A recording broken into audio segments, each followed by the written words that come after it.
this podcast, we will be looking at storytellers, stories, and the reasons that oral storytelling is important in our world today. You would think with all the technology we have available that stories do not have a place anymore, but they are needed more than ever. For in storytelling is where we find truth, we find reality, and we find the heart of what it is to be human. Welcome to the heart of storytelling. My name is Alyssa Curtain, and let's go on an adventure. Sometimes you come across a person who is a born storyteller. Shane Ibbs is one of those people. Shane and I spoke about working with children, networking, and Duncan Williamson. It was a great interview which could have gone on for quite some time, but we brought it to a timely end. I hope you enjoy this interview with Shane. Welcome to this week's episode. Today we have Essex storyteller Shane Ibbs. Hi, Shane. Hello. Good to see you. It's lovely to see you. So tell me, how did you get your start in storytelling? What was your journey? Right. So that's always a killer question, really. And I think it's in retrospect how I realise what happened, really. There was a moment, but I thought that was the beginning. But actually, the more I think about it, actually the beginning happened many years ago, actually. So just in brief, my dad told me folk and fairy tales, or a few of them as a kid. I'm one of 6 children. I'm the oldest of 6 children, and I repeated some of those stories to my younger brothers and sisters, and then I heard them at infant school, and then kind of life just took over, and they didn't really play a part in a big way anymore for many years. And then in my mid-30s, I went to college as a mature student, because I left school at 15, no qualifications whatsoever, not a single exam.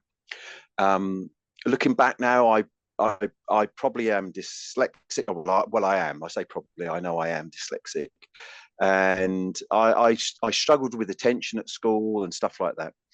But I always liked English, particularly writing stories. Even though my spelling is not very good, my grammar's not very good, I was always absorbed by stories and rewriting stories and stuff. It's what I enjoyed. And I remember my English teacher, Mr. Stiles, kind of encouraged that. So whether he saw something, I don't know, because certainly my grasp of grammar and spelling was not so good at all. And then, as I say, I then, in my mid-30s, I did what's called an access course in England.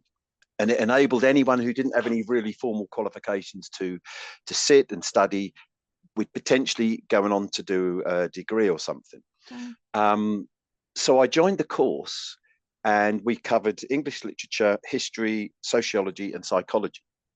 And the first English literature assignment I was given, or we were given as the class, was Angela Carter's Red Riding Hood. And our teacher, which I think is significant, was quite a feminist, an open lesbian woman. And I did this piece of work, and I got an A star for it. Congratulations. Yeah, I was just like, woo. And she said, and I sort of connote the fact that she was, a feminist and a lesbian, because she said my interpretation of it was just incredible. She said, your imagination and your creativity is just incredible, which just blew me away, really, and sort of kind of gave me some confidence, really. And then on that course, I also, as part of what we had to do, I had to interview someone, transcribe the whole audio recording. Wow. Which took a very long time to do, and it had to include the oohs and ahs and ums, and then convert that into something based on the 4 subjects that we were studying. So I interviewed somebody who had grown up in the Second World War and who was evacuated to Wales, and I ended up writing a radio play based on her experiences. And it didn't win any awards or anything like that, but I got some good feedback for it. And then during that time, or was it when I studied as a social worker? No, the next 3 years are a bit of a blur, actually, because what came from that is I wanted to do English literature as a degree, but I knew it'd be hard, and I didn't want to be a teacher. I was very sure I didn't want to be a teacher. And some friends who were social workers said, you'd make an amazing social worker, Shane. So that's what I studied, and I became a social worker. During that time, my oldest two girls, I've got three girls now, but I only had two then. We went to this day up in a wood with a big park area.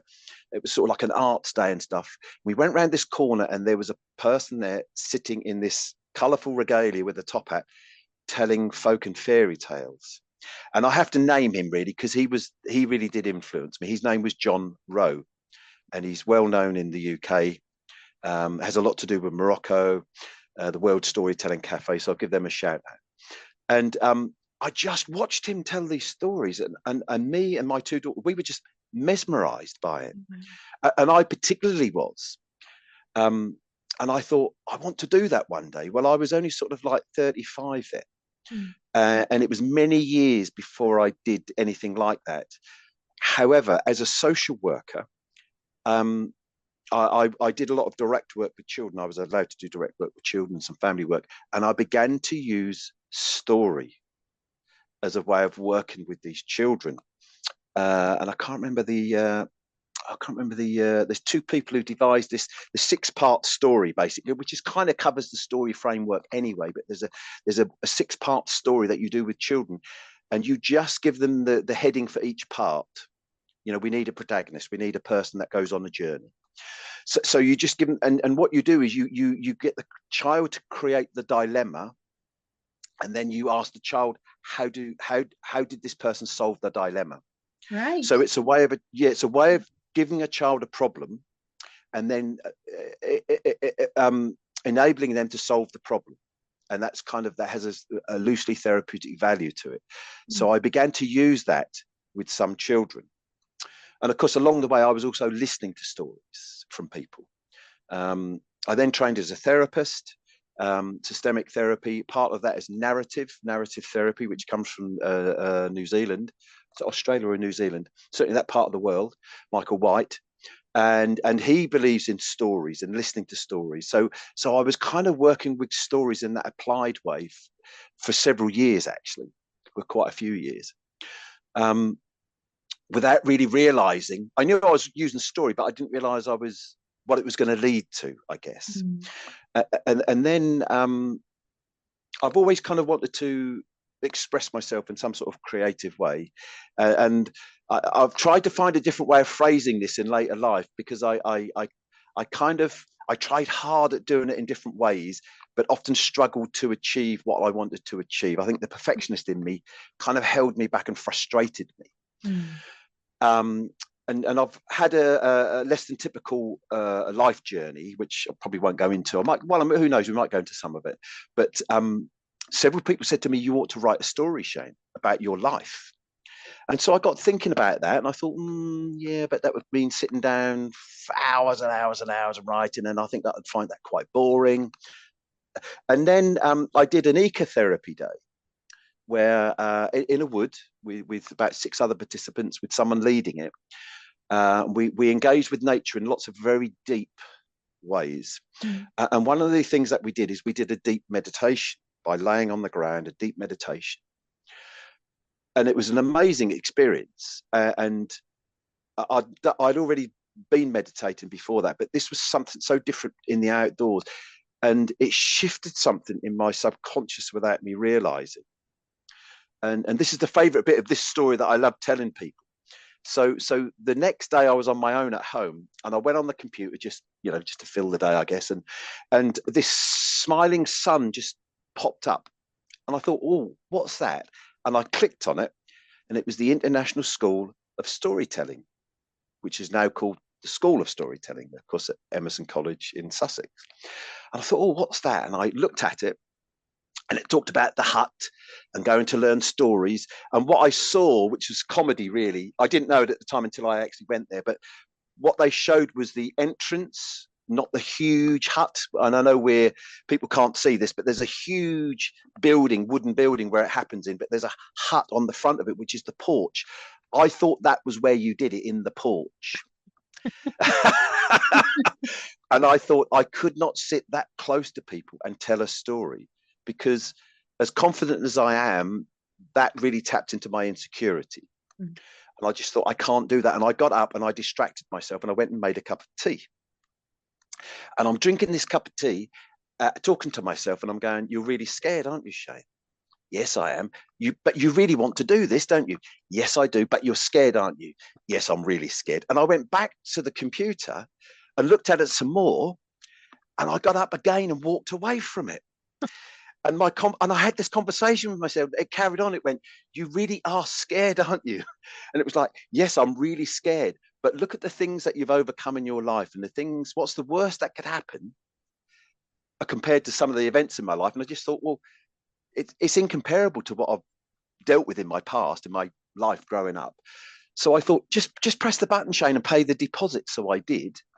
And I went to Emerson, the Begin It Now course, run by Sue Hollingsworth and Stella Casamatti.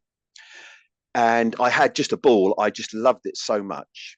Didn't really kind of know what I was doing, really. I just fully engaged with it. And at the end of the weekend, Sue Hollingsworth pulled me to one side and said these words, which I didn't understand them at the time, but years of storytelling, I understand it now. She said to me, every now and again, Shane, someone comes here who must tell stories. You must tell stories. Oh, wonderful. Yeah. And that, for me, with my sort of low self-esteem, that really picked me up and lifted me, and just kind of like, she's given me a message here about something, you know. So then began my journey, you know, and I was nervous to start with. I did a local little thing in my street with a bunch of children and parents watching. You know, I set a little thing up in my front garden and did that. And then I did some more courses at Emerson. Then I started going to storytelling clubs. I was very nervous to start with. I thought you had to know every single word, you know, rather than going in the dream state, you know. And then the other bit of this story really is at school. When I was at school, I love to do a bit of drama. This is middle school, so I love doing a bit of drama. I like to try and sing, but I didn't have a particularly good singing voice, or so I thought. And a teacher, there was a bunch of us singing, and she was looking to choose children, and she said, "Who is that awful voice?" It's literally what she said. And she's walking up and down, and then she pointed to me and said, "It's you, Ibbs." And it absolutely shattered me, as you can imagine. Absolutely. I mean, what a thing to do to a child. I don't think anyone would do that. I hope no teacher does that now. And it completely knocked my confidence, and I didn't go to any more drama things or anything like that. And this sort of popped up for me again, and I thought, do you know what? Now I've done this bit of storytelling, I need to challenge my singing. So I found a singing teacher. I told her the story, and she said, "I'll have you singing." And within a few months, she had me singing. And it gave me a huge boost to my storytelling. I just crossed something. And someone who had heard me storytelling and said, you know, "You're quite new to this, Shane, but you're actually very good." She heard me, Justine Demir. She heard me about a year later, and she said, "Heavens, I don't know what's happened to you." She said, "But your storytelling," she said, "you were already good." She said, "You've gone up a huge level." And I told her about the singing, and I said, it's just given me a confidence to just let go, to just fully immerse myself in the story and just be. And that was the transformation. It really was a massive transformation for me. And then I did some more training. I did the 3-week course telling stories to children at Emerson. And then I trained with some other really good storytellers, Hugh Lupton, Ben Haggerty, Paul Jackson's really helped me. And I did another course with Stella Casamatti and Pellin. It was Ancestor Stories, which again sort of just, you know, took me along again. And I just gained confidence, basically. And I told stories wherever and whenever I could. And it just began to just blossom and blossom and blossom and blossom, really. So that's the short version of the story. Really. I think that's a great journey, like what you've been on, and there is a common thread. A lot of people I've talk to find it later in life, and they also go, "Oh, but it was actually at the beginning. I was always this." Yes. There's always that. That's quite a common thread I've noticed. And I Yeah. love the idea of the singing opening this something for you. I think that's really quite exciting, um, Yeah. transformation, because I'm actually working on my voice at the moment, because I had similar experience with singing and finding that inner voice and being able to hold that in the space, which is Yes. awesome. So what Yeah. sort of work are you doing now with story? Where do you work and what do you do? Oh wow. Um, so pre-COVID, my sort of storytelling career started to pick up quite a lot actually, Mm, and it just went from one great thing to the next. And then COVID hit, and I thought it was going to really set me back. And of course, the actual year of the really serious COVID, in some ways it did, but I went online quite a lot. mm, I met a lot of people from around the world. I joined a couple of Irish sites, which really changed something else in my storytelling. Um, and then when COVID passed, my work just picked up almost instantly, and mm, it's been non-stop since, really, which has been a heck of a blessing. Um, and I work outdoors a lot with children. I mean, I do 3 jobs actually, all mm. part time. Yeah. It's the way I've kind of directed my career later in my life. I've directed it to where I want it to be for me. It's Mm, taken me a long time. So I work as a therapist. I'm a counsellor. I sometimes use story in that. I help teach bushcraft to children mainly, sometimes adults, but mainly to children. And I'm the resident storyteller there. I worked in a sort of a home ed group for 5 years in a woodland, and I was the resident storyteller there, as well as facilitating their activities. I told stories whenever and they wanted them. Um, so a lot of my stories are nature based, mm. which brings me on to Duncan Williamson, who Love is Dr. Williamson. Scottish traveller storyteller who's no longer with us. Mm, And I found him.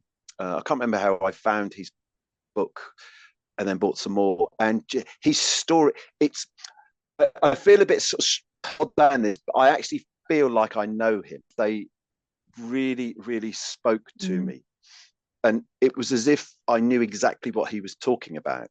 mm, And, I grew up, we were 6 kids. We grew up very poor. My next door neighbour was a gypsy woman with her grandson, Willie Cox, who was my friend. And sometimes we fought and sometimes we laughed. We had a strange relationship. We really did. And I ended up working for travelling people. I worked for a gypsy woodman, mm, delivering wood. I worked for a little bit on a travelling fair. I drank with a couple of ex-gypsies that had sort of were now living in houses. mm, So that sort of early part of my life had this sort of traveller mm, gypsy culture to it to some degree. I don't want to sort of make it more than it was, but it definitely mm, influenced me in some way. And I think because I'd already been working in the woods I spent a lot of my childhood in the woods anyway, in fields, mm, and just getting up to mischief and that kind of stuff. And just all these stories about, I spend a lot of time in nature, and a lot of Duncan stories about nature, really, I know what he's mm, talking about. mm, I observe it a lot. And the stories just really touch on really deep things. mm, I think you can read his stories in so many different ways, or hear them in different mm, ways. So I really fell in love with his stories, really, which led probably to my proudest moment to date, and I'm not sure it'll ever be beaten actually, was I met David Campbell, who's was a great friend when Duncan was alive, of Duncan Williamson, a great friend of his, as mm, Hugh Lupton was. And David Campbell was doing an hour's talk about Duncan, his relationship with him, and a couple of books that he'd written about Duncan. And he wanted someone to tell a story, and he somehow heard through somebody that I tell a lot of Duncan stories, and Oh, we had a wow. little chat, and he said, would you just tell a short Duncan story, maybe a 5-minute story? And I thought, oh, what do I tell? What do I tell? And I thought, oh, I know which story I'll tell. And I told Thomas the Thatcher. Mm, And I told it, and afterwards, David approached me afterwards in the afternoon and said, I loved the way you told the story. He said, it was so Duncan the way you told it. I loved it. A few weeks after that, he sent me an email, and that year, the Scottish Storytelling Festival, the International Festival up in Edinburgh, were doing a tribute to Duncan at the Storytelling Centre there. And he invited me up basically to tell 2 of Duncan's stories on the stage with Duncan's widow, Linda. Oh, wow. Amy That's Douglas, cool. who trained with him. Yeah. Yeah. Duncan's son, Jimmy, was there telling a story. Heather Yule was there, who knew Duncan. Her mother knew Duncan well. So it was this massively privileged position to tell 2 stories. And Jimmy said, oh, you told that story, Shane. So it was a real wow, you know. So I can't remember what your question was, but it's led me to talking a lot about Duncan. But so I tell a lot of stories in the woods. I think that's where we got to. Yes. Yeah. So I tell every term holidays, we have groups of children. Every day I tell the children stories based. We're in the woods. Yeah. I tell other world stories as well, but so that's kind of a lot of what I'm doing. But I do a lot of festivals through the year. I used to go to a lot of storytelling clubs, not quite so much now, but I used to tell a lot, go to a lot of clubs. I used to travel a lot to get to clubs to get the experience. Yeah, I've just been over to Ireland, as you know. We have a little group that we met in Marrakesh. There was international storytelling in Marrakesh just as COVID ended. We went over there. A bunch of us went over there, and we kind of connected, quite a few of us, and we've kind of come a bit of a collective. There's several Irish tellers, several English, one Welsh teller, and we just kind of meet. We call ourselves Mad for Road. And we just keep meeting up in different places, and often in Ireland or in England, and we keep crossing the sea, Northern Ireland as well as Southern Ireland, and it's to keep it going, really. So I've just come back from that. I got to telling Kerry, and in Cork, no, not Kerry, in Cork. But also while I was down there, or someone knew I was going there, some storytellers in Galway asked me, while you're over, would you come up to Galway and tell some stories? So a few days later, I travelled up to Galway, stayed with Orla McGovern, a fantastic storyteller, and her partner, Nicole, and told some stories at their club, which was just fantastic for me to do. So I kind of get all these great invitations, really, to tell stories in all sorts of places. But also there's a fair bit of that you get to do it, but it's also your personality coming through and the networking. And, the storytelling community is not enormous, globally. There's a lot of people, but, it's a niche sort of space. So knowing people is really important, I guess, isn't it? Very much so. I mean, the good thing about the internet and the Zoom meetings and things is this connection that we get online. Now, telling online is not my favorite thing. I like to be in a room. I like to look in your eyes. I like to feel the room. I like to pick up on what's in the room. It really brings me alive hugely. But having said that, the Zoom meetings and the meetings that we have are just so great to meet new storytellers and new friends. I've met lots of people from around the world. I've had Norman Perrin over from Canada. He was over to England. I said, Norman, there's a couple of festivals I want you at that I'm involved in. He came along, and he was the other end of the bookshelf for me. We sort of bookended this 4 days of storytelling. He was amazing.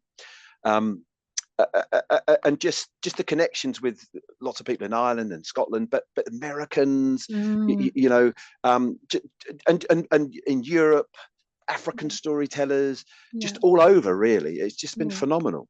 Well, it's one of the things that we don't have a lot of in where I live. So seeing it in action here, where people know people know people know people, and it's just, it's really, really great.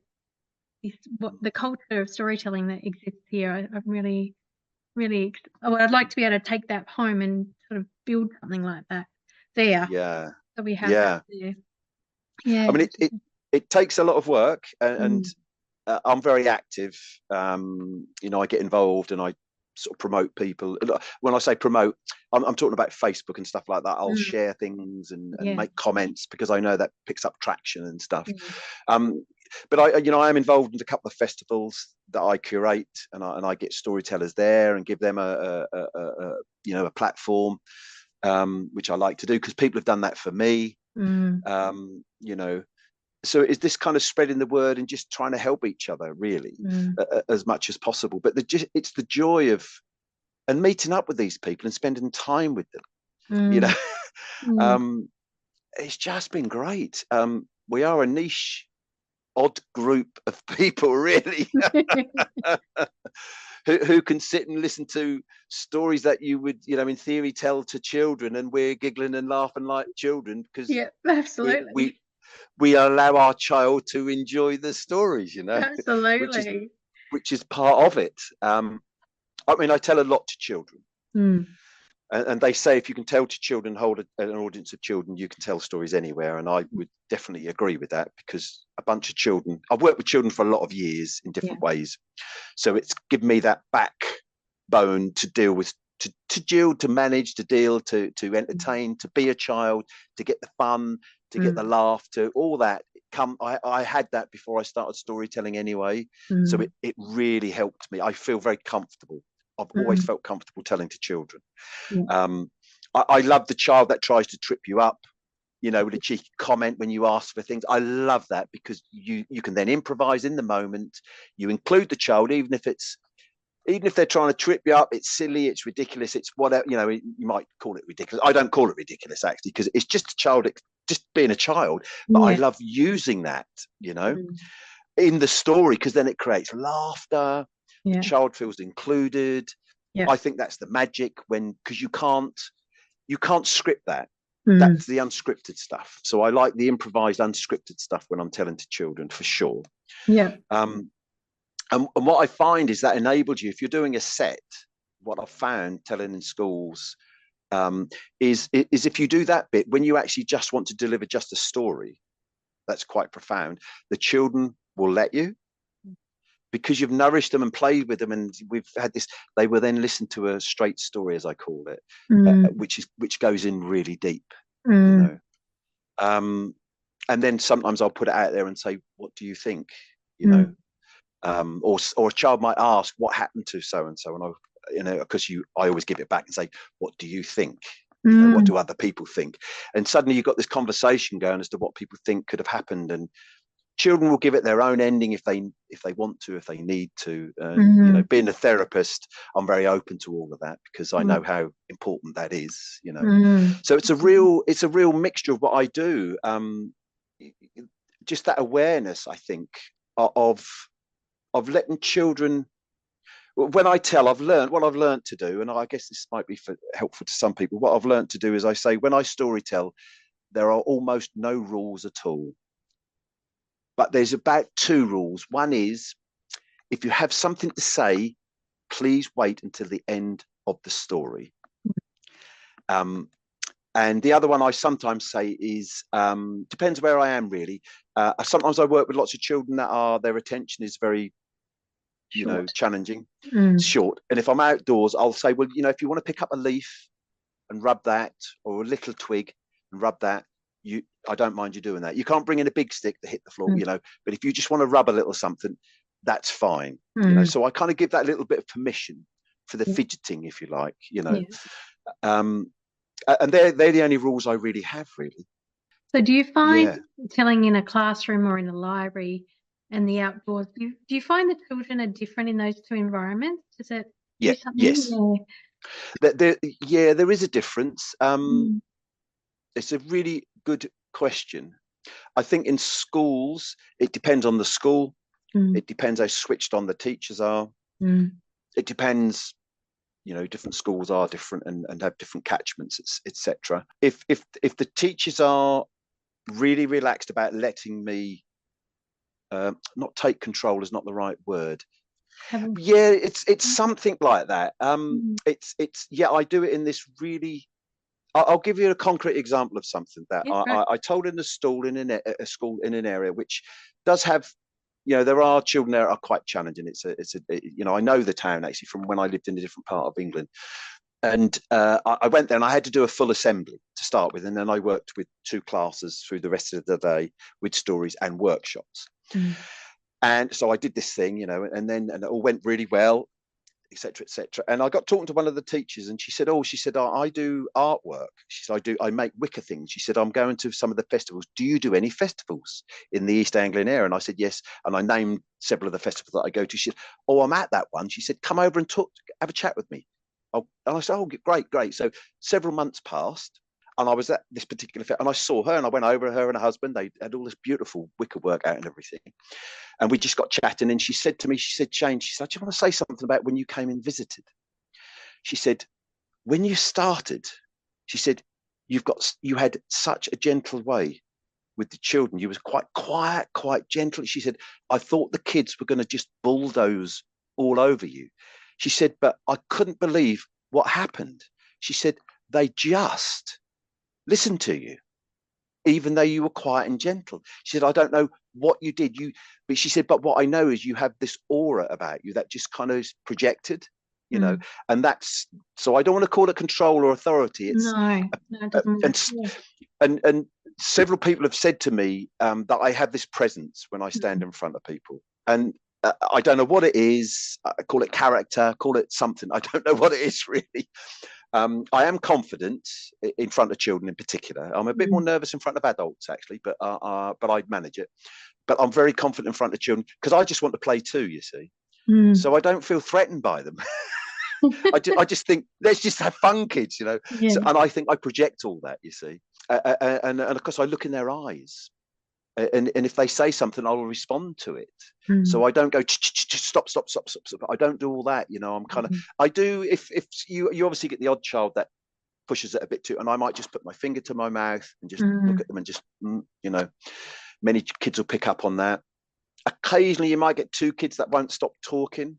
So what I do is if in a big assembly that's harder to do, but if it's in a class or a smaller, I just kind of walk over and I crouch down and I just tell those 2 children that bit of the story.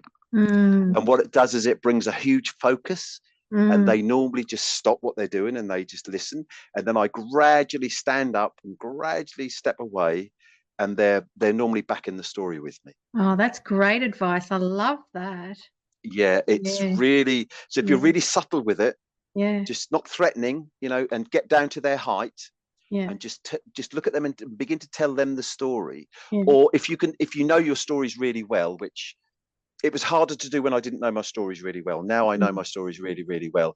Sometimes I'll get down to like a couple of children like that, and I'll stop and I'll say, what do you think happens next? What do you think about what's going on for the cow? You know, I'll connect them to the story with a question and invite them to answer me. And I go, I think you might be right. I'll tell you what, if you listen to what happens next in the story, you'll find out. I kind of do this kind of stuff with children.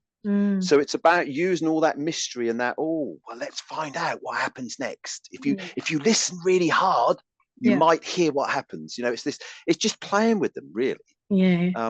Instructing them, but playing with them. But you're also inviting them into the conspiracy, into the story, into the drama, into the spaces, you know, which is less like teaching and instructional, but more inclusive, which is amazing. Yeah. And I'm big on that inclusivity as much as possible. You know, it's you have to be. Yeah. Do you use music? Yeah, I mean, I do. I'm not a musician. So again, when I talked earlier about being creative, you know, so I came to the guitar very late in life, and I have been twanging it for about 15 years now. But I probably can't play one tune. But what I can do is I can make a collection of notes that sound quite nice together.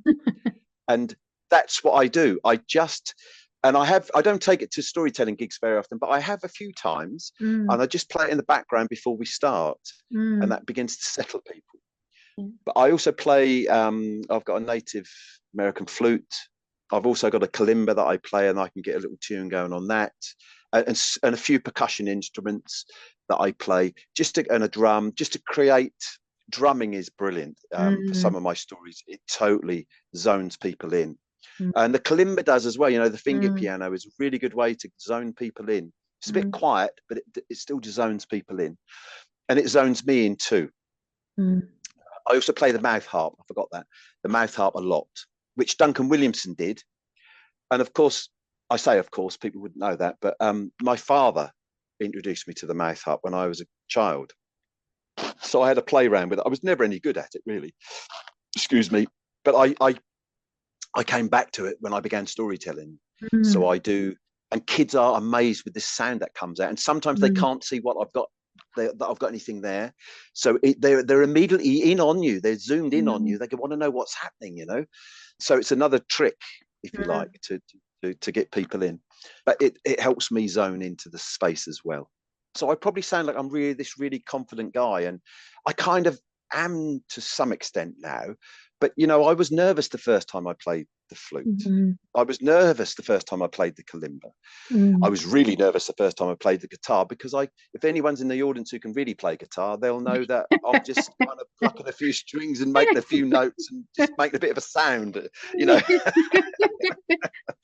And you can get away with it with children, young children.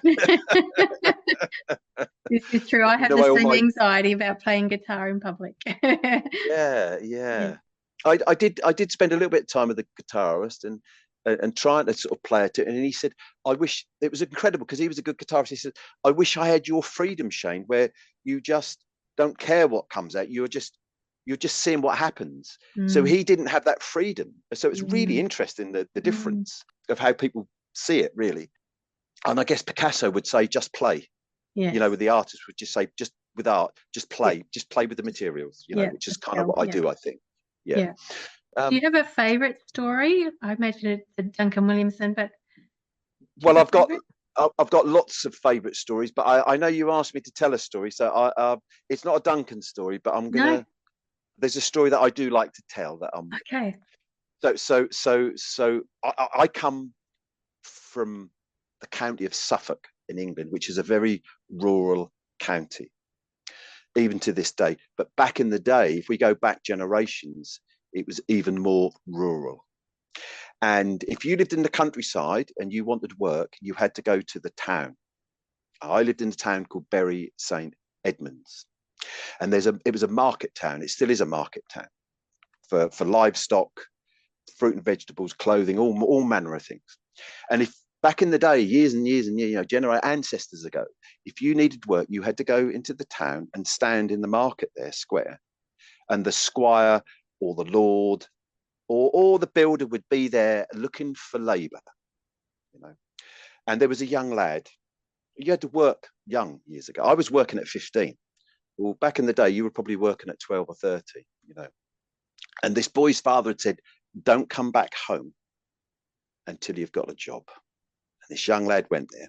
Now, he was a young lad, 13, skinny, no strength. There were men there with big biceps, strong men, you know, and the squires were picking the strong men, you know, to do their manual labour, or they were picking the women with fair face to do the work in the house. It was that kind of era, you know. And the day went on and people were picked. And at the end of the day, this young lad was just standing there still and no one had picked him. So he didn't have any work. But he remembered what his father said, don't come home until you have some work. So he knew he couldn't go back home. Times were tough then, things were strict then, you know. So he left Bury, he went out into the countryside, just sort of walking, trying to get back to his village. And the villages were far apart, and he got lost, and it got dark. And there are lots of country lanes and lots of spinneys and woodlands and what have we, and copses and what have we, and he got completely lost. And it was getting later and later. And then he saw in the distance a light, and he knew to walk towards the light. And he walked towards this light, and sure enough, on the edge of this little wood was a little cottage, a little thatched roof. And he went up and he knocked on the door. Knock, knock, knock. And the door opened, and there stood this short, kind of, I don't know, about 5'4", wizened little man with long white hair and a long white beard a wrinkled face, but the kindest blue eyes that you ever did see. And he said, "Hello, lad." And the lad said, I'm really lost, and I haven't got a home to go to, and I don't know what to do. And the old man said, "You come in, my lad." He said, "I've got a warm fire." He said, "I've got something cooking." He said, "You come in, take a seat." So the lad went in and he sat down by the fire and had a warm. The old man went in the kitchen and served up 2 bowls of this delicious stew. And they sat at this little wooden table, with a chair either side. And there they were, eating this stew. And the lad had his fill. It was a lovely meal. And there was a bit of chit chat with the old man. And then they'd finished. And the old man looked at the lad and he said, "Right," he said, "well, give us a story then." He said, "You can pay me with a story." And the lad looked at him and he said, "Oh, I don't know no story. I don't know any stories."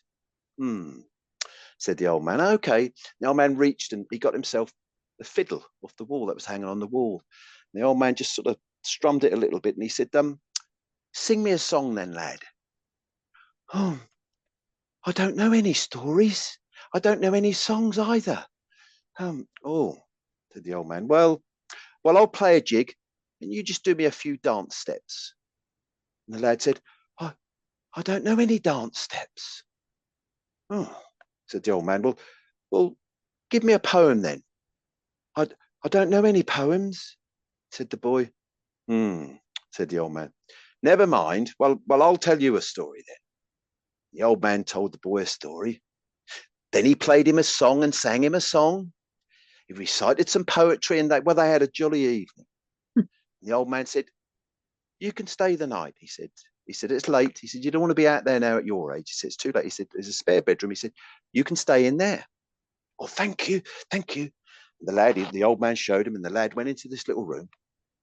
It was just a single bed, blanket, a little chair, and a door, another second door.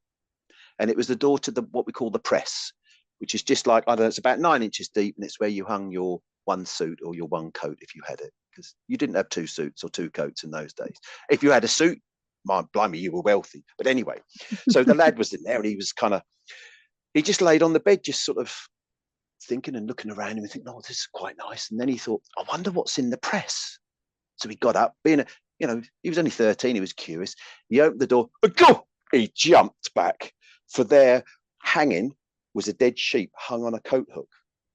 And he thought, good heavens alive. He thought, well, I know we're weird folk, us Suffolk people. They call us silly Suffolk, but fancy hanging a dead sheep up in a press.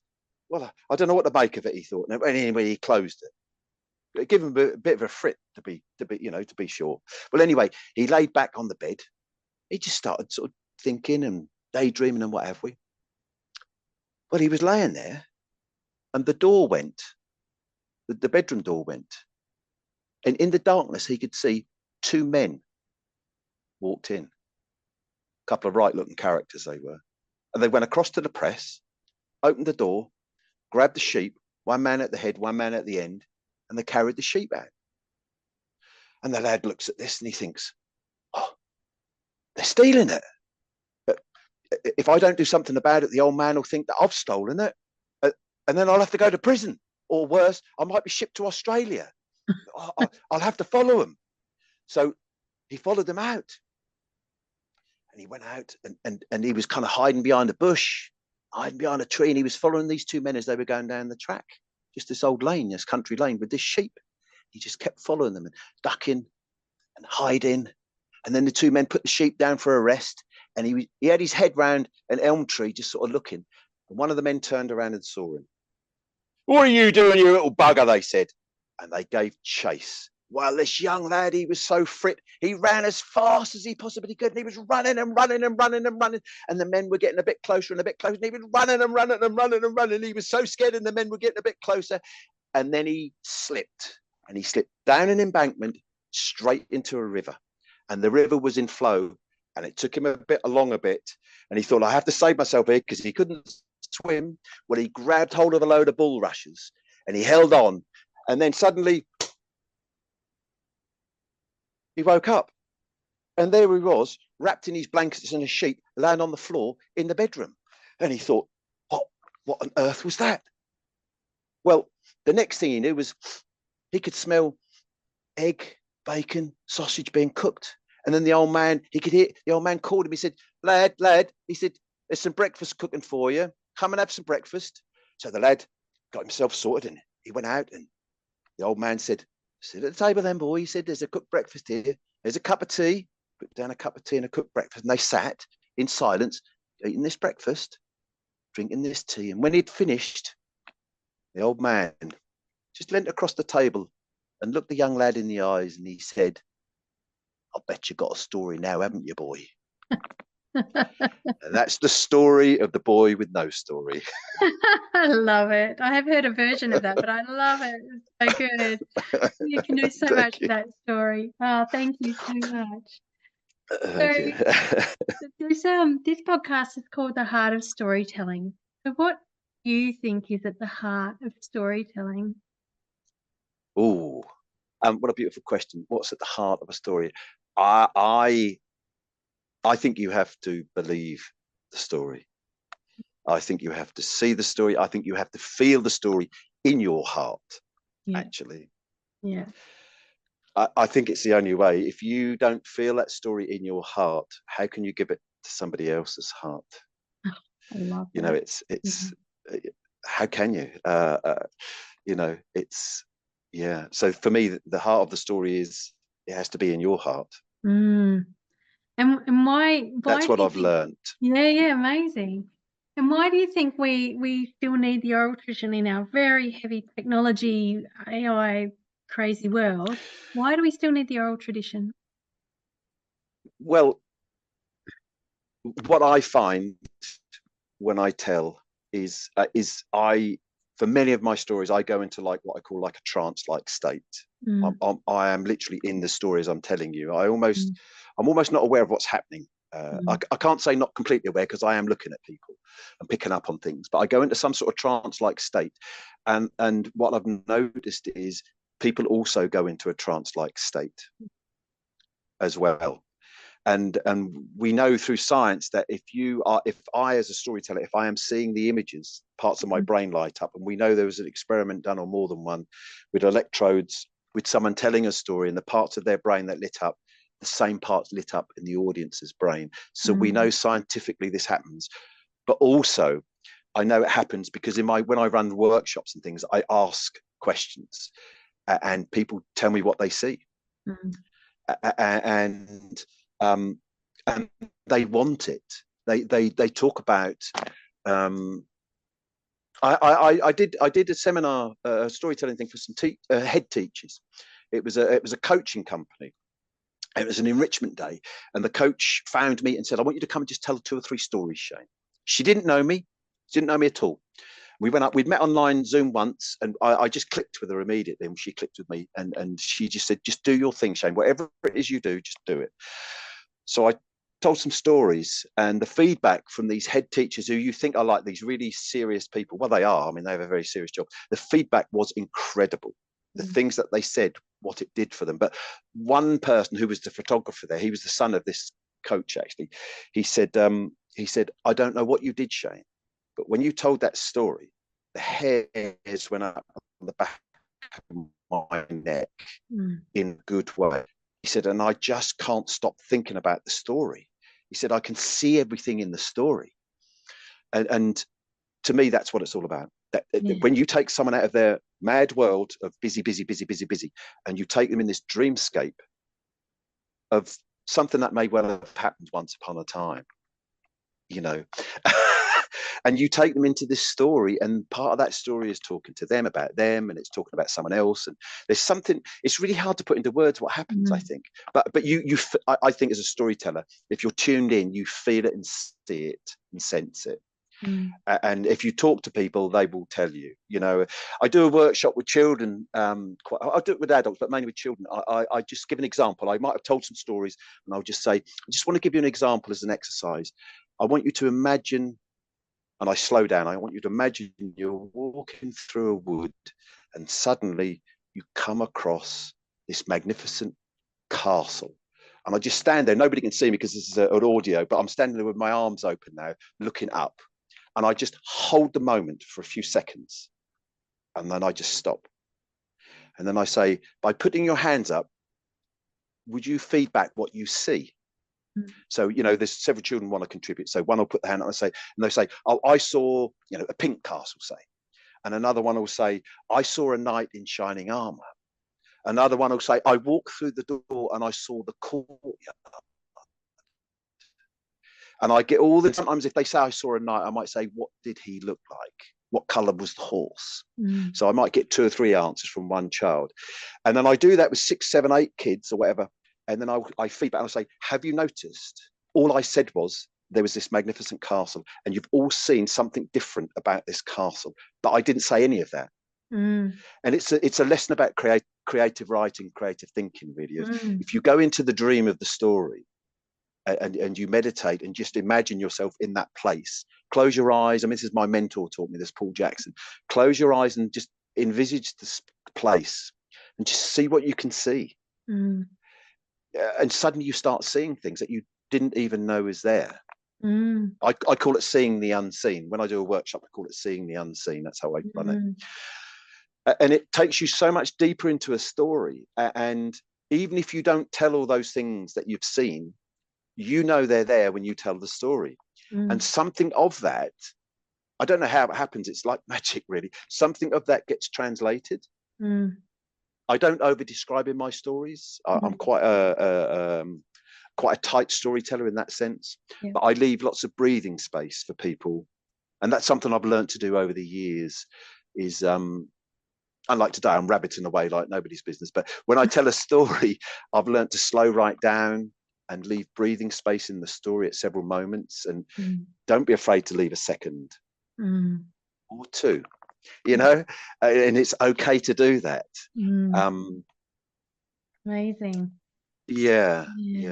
So have you got you've given lots of great advice. Have you got any other tips for storytellers who are starting out or just people who need some wisdom? Know your story.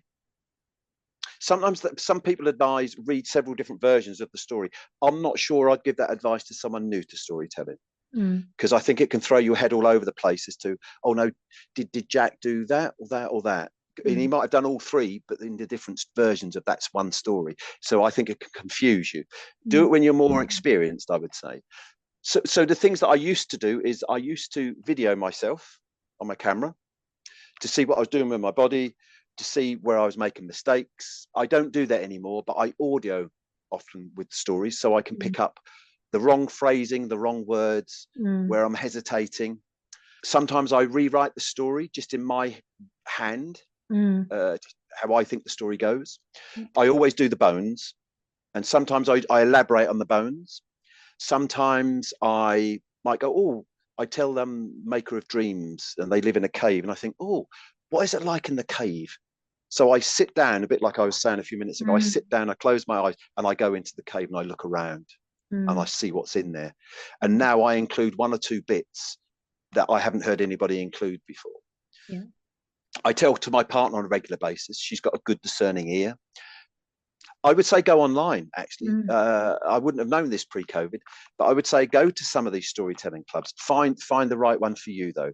Some are very welcoming, warm, very forgiving, where you can stumble and it doesn't matter. No one will judge you, and do some training.